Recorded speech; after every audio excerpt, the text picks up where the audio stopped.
आपने तो आसमान में टिमटिमाते हुए तारे को देखा ही होगा, लेकिन क्या आपको पता है कि ये कैसे बनते हैं और इनका लाइफ साइकिल कैसे आगे बढ़ता है? तो आज मैं आपको लाइफ साइकिल ऑफ स्टार के बारे में बहुत गहराई में बात करूँगा।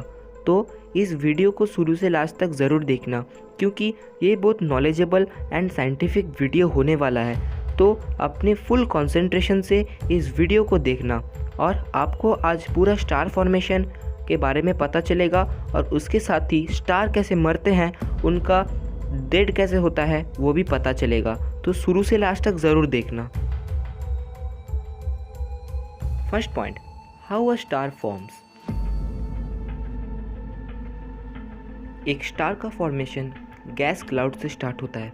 गैस क्लाउड में मेनली हाइड्रोजन रहते हैं जो कि न्यूक्लियर फ्यूजन में काम करते हैं, और जब अब ग्रेविटी अपना काम दिखाना स्टार्ट करता है तो जो गैस क्लाउड्स है वो अपने आमने सामने आ जाते हैं, जिसके कारण हाइड्रोजन एक साथ कंप्रेस होकर न्यूक्लियर फ्यूजन का प्रक्रिया स्टार्ट करते हैं।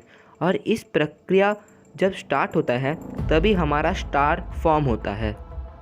अब स्टार ने अपना रूप धारण करना स्टार्ट कर लिया है। अब स्टार कई बिलियन ईयर्स तक ऐसे ही बने रहेंगे और ऐसे ही चमचमाते रहेंगे और हम इनको देखते रहेंगे, लेकिन कुछ साल बाद इनका भी अंत होने वाला है। तो पहले जान लेते हैं कि स्टार बिलियन ईयर्स तक क्या होगा और स्टार का क्या क्या टाइप होता है। फर्स्ट टाइप होता है लो मास स्टार्स, यानी वो स्टार जिनका घनत्व कम हो, यानी मास कम हो। और हमें ये भी पता है कि एक ऑब्जेक्ट का जितना ज़्यादा डेंसिटी होता है उसका उतना ज़्यादा ही ग्रेविटेशनल पुल होता है। तो ये जो स्टार्स है इनका मास बहुत कम होता है, जिसके कारण इनका ग्रेविटेशनल पुल भी उतना नहीं होता है। उसके कारण ही जो ग्रेविटी कम होने के कारण जो गैस क्लाउड में जो हाइड्रोजन एटम्स हैं वो जो जब कंप्रेस होते हैं उतना नहीं कंप्रेस होते हैं, जिसके कारण यहाँ ज़्यादा हीट प्रोड्यूस नहीं होता। और जब ज़्यादा हीट प्रोड्यूस नहीं होता है तो यहाँ हमारा जो न्यूक्लियर फ्यूजन का प्रक्रिया है वो धीरे धीरे होता है। इन लो मास स्टार्स में पहले न्यूक्लियर फ्यूजन स्टार्ट होता है हाइड्रोजन एटम से।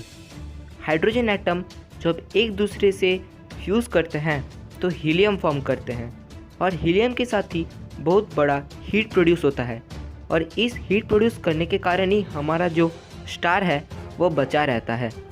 और जब ये तो लो मास स्टार है ना, इसलिए इनमें जो हीलियम और कुछ फ्यूज़ नहीं हो पाता है, क्योंकि इनमें उतना हीट प्रोड्यूस नहीं हो पाता है और उतना कंप्रेशन भी नहीं होता है गैस का, जिनके कारण यहाँ उतना ज़्यादा हीट प्रोड्यूस नहीं होता है और हीलियम से आगे कुछ नहीं बढ़ता। और इस स्टार में thousands of years, billions of years ये बच सकते हैं, क्योंकि इनमें उतना हीट प्रोड्यूस नहीं होता और इनका जो न्यूक्लियर फ्यूजन का प्रक्रिया है वो धीरे धीरे होता है। अब सैकड़ों साल बीत चुके हैं, बिलियन साल बीत चुका है। अब स्टार में जो मौजूद हाइड्रोजन एटम थे वो न्यूक्लियर फ्यूजन करके बहुत कम हो चुके हैं। उनमें हाइड्रोजन एटम बहुत कम बचे हुए हैं, जिनके कारण वहाँ उनका ताप कम जाता है और हाइड्रोजन एटम का संख्या भी कम गया है। अब जो बाकी हाइड्रोजन एटम थे वो भी न्यूक्लियर फ्यूजन करके ख़त्म हो चुके हैं, और अब स्टार में जो रीफ्यूलिंग का प्रक्रिया है वो भी ख़त्म हो चुका है, जिसके कारण स्टार अपने अंदर ही बढ़ना स्टार्ट कर दिया है, जिसे हम कहते हैं कोलैप्सिंग। तो स्टार में कोलैप्सिंग का प्रक्रिया स्टार्ट हो गया है। अब स्टार का जो मिडिल पार्ट है यानी कोर, वो एक बॉल की तरह बन जाता है, और जो उसका आउटर सरफेस है वो ग्रो करने लगता है और वो एक रेड जाइंट में बदल जाता है। और जब ये रेड जाइंट बढ़ने लगता है तो जो स्टार का आउटर सरफेस है वो फट जाता है, और इसे हम कहते हैं द नेबुला। तो यही फॉर्म करते हैं द स्टेलर नेबुला, जिससे कि दूसरे स्टार फॉर्म होता है। और जो अंदर का पार्ट है यानी कोर पार्ट, उसमें जो बॉल टाइप बन गया था उसे हम कहते हैं वाइट डॉर्फ।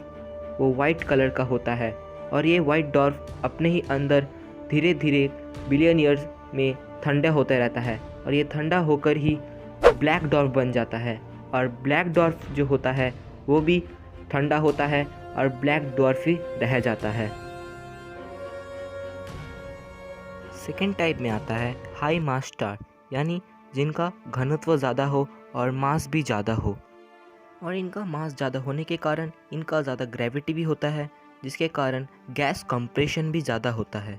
और इनका ग्रेविटी ज़्यादा होने के कारण जब गैस क्लाउड्स एक जगह आ जाते हैं, मतलब ग्रेविटी के कारण जब गैस क्लाउड्स दोनों के एकदम सामने आ जाते हैं, तब हाइड्रोजन जो गैस क्लाउड में मौजूद थे वो एक साथ फ्यूज़ करने लगते हैं और इससे ही बहुत बड़ा हीट प्रोड्यूस होता है, जो कि न्यूक्लियर फ्यूजन का प्रक्रिया को और भी बढ़ा देता है और ये फ्यूल जल्दी ख़त्म होता है। इसलिए जो हाई मास स्टार्स हैं वो जल्दी ख़त्म हो जाते हैं as compare to the low mass stars. तो पहले प्रोसेस में जब हाइड्रोजन एक साथ रिएक्ट करेंगे तब हीलियम फॉर्म करेंगे, और due to have huge mass and extra gravity, मतलब उनका इतना ज़्यादा मास होने के कारण और एक्स्ट्रा ग्रेविटी होने के कारण जो हीलियम थे वो भी आपस में रिएक्ट करने लगेंगे। और जब हीलियम एक साथ रिएक्ट करेंगे तब हमारा और भी कंपाउंड फॉर्म होता है, वो है कार्बन ऑक्सीजन। ऐसे करते करते ही जब सिलिकॉन आ जाता है, फिर लास्ट जो स्टेज होता है वो होता है हमारा आयरन। और इसी स्टेज में आके हमारा जो न्यूक्लियर फ्यूजन का प्रक्रिया है वो बंद हो जाता है। अब जो आयरन था कई यूरे के अंतराल में ये तारा के कोर में बैठा रहता है और वहीं इकट्ठा हो जाता है, और इसके बाद ही एक डेंसिएस्ट पार्ट फॉर्म होता है जिसे हम कहते हैं न्यूट्रॉन स्टार। और जो आउटर सरफेस है वो एक सुपरनोवा में ब्लास्ट कर जाता है। सुपरनोवा ब्लास्ट के पहले एक red super giant dwarf star form होता है जो कि बढ़ के फट जाता है, और इसे ही हम कहते हैं सुपरनोवा एक्सप्लोजन। अब इसमें दो केस अराइज होंगे। पहला, if the supernova become more expensive, मतलब जब सुपरनोवा बहुत ज़ोर से होगा तब हमारा ब्लैक होल फॉर्म होगा।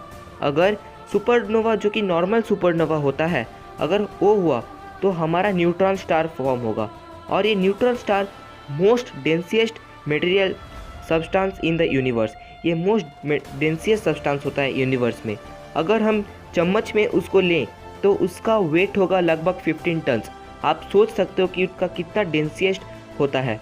तो ये न्यूट्रॉन स्टार मेनली आयरन के डेंसिएस्ट पार्ट से बनता है।